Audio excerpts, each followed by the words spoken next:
Hai guys, kembali lagi di channel Lisna Hati. Oke, kali ini aku mau berbagi pengalaman aku bersama anak aku yang awalnya BB-nya cuman seret dan berakhir TB. Jujur aku sedih banget, tapi itu merupakan salah satu pengalaman yang berharga banget buat aku. Kita langsung aja ya ke pembahasannya, bagaimana awalnya gejala TB ini dan berakhir dengan diagnosa TB. Awalnya tuh aku waktu itu, anak aku itu mulai seret BB-nya tuh pas 5 bulan. Nah, semenjak BB anak aku seret, terus dari 8 bulan itu aku coba bawa dia ke dokter gizi, puskesmas tuh, pakai BPJS. Nah, dari sana disaranin buat makan kaldu ceker ayam sebelum makan gitu ya, dan itu harus rutin, walaupun agak susah ya anaknya ya, kalau nggak dicampurin sama makanannya gitu, dimakan langsung juga bisa. Terus dari situ mulai itu naik, sama dikasih serbuk vitamin gitu ya, naik, cuman nggak drastis sih, tapi alhamdulillah gitu, naik 3,5 ons gitu ya. Aku 2 bulan berikutnya ke gizi lagi karena berat dede turun lagi. Di gizi dikasih biskuit gitu, alhamdulillah anaknya mau makan, karena bener-bener gak mau makan waktu itu tuh anak aku, gak masuk nasi sama sekali, apa-apa dilepeh gitu kan. Aku coba terapin feeding rules-nya, tapi kadang tuh gak tega banget karena bisa sampai 2 hari dia gak makan gitu, cuman sesuap doang. Jadi kan aku ya takut ya gitu, takut anaknya jadi drop gitu. Konsul masih tetap sama, feeding rules harus dibenerin. Emang susah gampang, susah banget lah bagi aku gitu yang anaknya, aduh, ngaturnya susah gitu, aku nggak bisa konsisten. Terus disaranin buat ikut ke event, ketemu sama dokter anak gitu. Aku ngeluh sama dokter anak, ya biasalah, karena anak susah makan, dilepeh dan segala macem. Tapi kembali lagi, komentarnya itu benerin feeding rules. Mungkin karena aku yang nggak tegaan, jadi feeding rules itu gak bener-bener 100% kepake gitu. Dan jadi anaknya akhirnya telat naik tekstur. Ke dokter gizi gak ada perkembangan gitu. Terus aku mulai ngeluh ke dokter anak di situ atau poli anak gitu ya. Bu, ini BB-nya seret terus bapil gitu, bisa nggak kalau dites apa gitu. Nanti Bu, nanti diarahin langsung ke dokter gizi aja ya kayak gitu. Udah tuh ketemu sama dokter gizi yang baru nih, yang bukan biasanya gitu. Terus sebenarnya ngobrolnya tuh enak ya, dokter gizi di sana tuh. Tapi kenapa nggak ada tindakan gitu? Terus waktu itu sempat ada satu dokter yang baik gitu, dokternya masih muda. Bu, harusnya ini teks mantux Bu, tapi di puskesmas tuh belum ada ya kalau nggak salah, yang gitu. Terus ya udah, kalau kan aku mikirnya ya udah berarti mungkin nggak ada gitu di puskesmas, karena aku belum tahu kalau tes mantux itu bisa di puskesmas.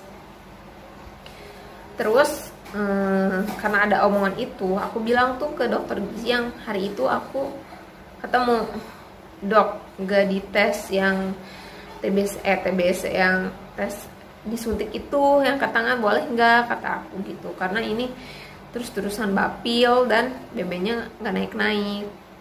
Terus dokternya bilang, ada riwayat paruh nggak, katanya. Ya nggak ada sih Dok, kalau dari aku dulu pernah bronkitis saja, emang itu paru tapi beda kan kondisinya gitu ya, mungkin karena aku nggak tahu menau. Nah dari situ dokternya gini bu, bla bla bla bla, ngomongin feeding rules lah ujung-ujungnya. Padahal itu aku udah yang kesel karena pengen banget dites gitu ya, tapi dari pihak sana tidak merespon gitu, dan banyak alasan lah gitu. Kayaknya itu yang protes itu tuh bulan pas dia panas, Maret kayaknya ya. Nah nanti setelah ini aku ceritain dulu gimana gejala awalnya bapil. Tanggal 23 Januari itu keluhan bapil. Awalnya aku curiganya itu dari ayahnya, papahnya gitu, karena sering batuk pilek juga. Dan aku nggak curiga karena tetangga mertua aku bilangnya anak kecil tuh wajar kok sering bapil gitu ya. Tapi aku ada ngerasa keanehan, namanya juga feeling ibu gitu ya, kuat banget pasti. Nah 10 hari setelah itu, setelah dibawa dari puskesmas, kan biasanya obat cuma 3 hari kan ya dari puskesmas, mulai mendingan. Tapi 10 hari setelahnya bapil lagi gitu ya, bawa lagi ke puskesmas, dikasih obat lagi. Tanggal 25 Maret udah nggak ada tuh batuknya, tapi cuman pilek. Tapi hari Sabtu kalau nggak saya, Sabtu malam tuh dia demam tinggi gitulah, pokoknya antara hampir dekat ke 40. Aku mau observasi dulu nih, nggak langsung aku bawa karena takutnya ini DBD, karena lagi musim DBD juga kan di sini ya. Terus aku lihat siangnya tuh agak mending, nggak terlalu panas tuh, cuman malamnya panas lagi. Awalnya aku takut ini TB kali, DBD kali ya gitu.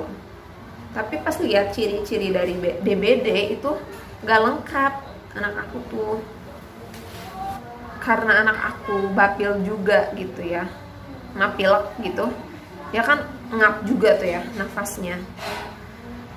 Nah aku awalnya tuh curiganya antara pneumonia sama DBD.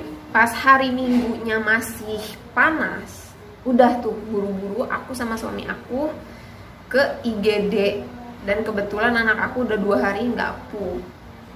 Ternyata itu merupakan salah satu alasan kenapa anak aku demam tinggi, karena nggak keluar pup itu, dikasih yang dimasukin ke dalam anus gitu ya, harus resep dokter karena dosisnya itu sesuai berat badan yang dokter tahu gitu. Habis dari situ panasnya udah mulai turun, alhamdulillah. 1 bulan kemudian bapilnya datang lagi. Oke, aku masih tenang karena jaraknya masih 1 bulan nih. Cuman 11 hari setelahnya bapil lagi, bawa ke puskesmas lagi, dan bapil itu dibarengi dengan muntah. Muntahnya itu kayak muntah dahak gitu ya, muntah dahak bangun tidur.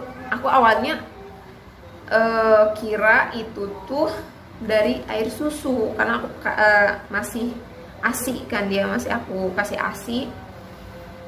Bangun lagi nenen atau udah nenen, dia tidur batuk muntah, kaget dong. Ya udah langsung dibawa ke puskesmas. Tapi anehnya dokter di sana tuh, oh ya nggak apa-apa bu, itu pakai obat batuk pilek resep biasa aja gitu. Udahlah, kan aku nggak tahu apa-apa kan, aku bukan dokter, jadi ya percaya aja. Cuman yang namanya ibu, aduh kok anak aku sering banget bapil gitu ya, aneh. Tanggal 5 Juni dia bapil lagi, ini nggak wajar kan. Aku udah mulai, wah ini nggak wajar nih, ada apa ya. Terus aku cek dia nafasnya agak gitu, kan agak ngap gitu ya, aku kira pneumonia. Nah terus tanggal 22 Juninya aku cek lagi ke puskesmas, aku bilang, Bu, kok aku takut ya ini anaknya udah hampir setiap 2 minggu sekali bapil gitu. Tapi ibunya, maaf dokternya bilang ada yang bapil juga nggak di rumah. Ya iya sih ada, suami aku, kalau enggak ya pas ke rumah mertua itu ada ponakannya yang sama gitu. Cuman kan kok sering banget gitu, kok imunnya nggak kuat. Padahal aku dari sering bapil itu aku sering jemur dia di bawah matahari kalau pagi gitu. Terus dokternya juga nggak ada respon, nah, ini nggak wajar tuh, nggak ada. Jadi aku, apa aku yang ribut sendiri gitu ya. Akhirnya aku pulang dan nggak lama, cuman 6 hari dari situ batuk obat kan 3 hari ya, 6 hari dari situ batuknya gak berhenti maksudnya timbul ada gitu, kadang nggak ada lagi nggak ada bapilnya. Tanggal 29 Juni aku cek lagi ke dokternya dan aku tegasin nih sama dokternya, Bu Dok, ini aku takutnya pneumonia karena nafasnya juga ngap-ngapan kan gitu. Apa nggak bisa dicek apa gitu Dok gitu ya. Kembali lagi dengan pertanyaan, di rumahnya ada yang bapil juga nggak Bu? Atau di mana gitu. Capek aku ya, dari situ aku udah mulai kesel karena nggak ada tindakan sama sekali. Sebagai seorang dokter gitu ya, yang punya ilmu banyak, masa nggak ada insting atau apa ya, diagnosa gitu kalau ini tuh nggak wajar gitu. Nah dari situ juga aku kebetulan mau pulang juga karena udah libur semester ya. Udah aku pulang, aku mau nenangin diri, kan stres juga kan ya, kepikiran gitu. Pulang ke Garut, dia udah agak mendingan, udah nggak panas. Pulang ke Garut, kan tanggal 30 pulang, tanggal 1 dia muntah lagi, tanggal 2 muntah lagi, pagi-pagi tuh sama malam. Akhirnya neneknya mulai khawatir, aku pun juga mulai khawatir. Udah kita bawa nih anak ke dokter anak. Akhirnya dicek di PKPN Garut, ke dokter anak spesialis gitu ya. Dan ternyata saat aku bilang, sedih ya, pas aku bilang anak aku udah 2 minggu Dok, dan udah hampir sebulan tuh ada aja bapil, dokternya bilang udah Bu, ini harus di screening gitu, nanti bawa ke lab, maaf ya guys, bawa ke lab cek hermatologi yang lengkap gitu. Sebenarnya udah pernah sih cek hermatologi di puskesmas, cuman nggak lengkap gitu, jadi nggak tahu. Pas aku lihat kan di situ ada, dari hasil tesnya ada batas wajar yang nggak wajar gitu. Sebenarnya nggak wajar dikasih, waktu itu pernah dikasih resep antibiotik doang, dan sekarang dites lagi, terus tes mantuk yang disuntik di tangan. Nanti kalau ada bercak merah gitu di sekitar obat yang dikasih, emang TBC gitu ya. Yang terakhir itu di ronsen toraks gitu ya, cek toraks. Nah yang sangat kelihatan banget ada tuh pas di cek toraks, karena di ronsennya itu, nanti aku spill di sini ya, karena di ronsennya itu kelihatan bahwa hasilnya itu anaknya didiagnosa TB paruh aktif. Dan aku buka itu sebelum kontrol lagi ke dokter anaknya. Awalnya aku nggak tahu karena aku nggak ada kepikiran sedikit pun bahwa anakku akan TB gitu. Akhirnya aku cek searching. Di situ aku kaget banget dan sedih. Kasihan anak aku masih kecil, umurnya masih 1 tahun, udah kena TB. Terus dari situ dokternya juga bilang dari hasil hermatologinya itu, nanti aku liatin juga di sini ya guys. Hasil hermatologinya itu juga menyatakan bahwa anaknya kekurangan zat besi. Kalau tes mantuksnya, karena waktu itu aku sambil nangis dan anak aku juga nangis gitu ya. Jadi yang dengar suami aku katanya tes mantuksnya juga kelihatan hasilnya ada, tapi aku nggak denger gitu. Terus toraksnya juga udah sangat jelas kalau anaknya itu paru-parunya tidak berkembang atau didiagnosa TB paru aktif gitu. Jadi ibu-ibu, mams, dan ibu baru gitu ya, hati-hati, jangan menyepelekan yang namanya bapil. Tapi kalau udah bapilnya 2 minggu sekali, bahkan seminggu sekali berturut-turut, itu pasti udah nggak wajar gitu. Jadi kalau bisa usahain bilang ke puskesmasnya. Duh, aku kesel banget sih. Aku nggak menyamaratakan puskesmas, mungkin oknumnya juga yang mungkin lupa, nggak tahu. Tapi waktu itu aku bener-bener kesel banget sebagai seorang ibu.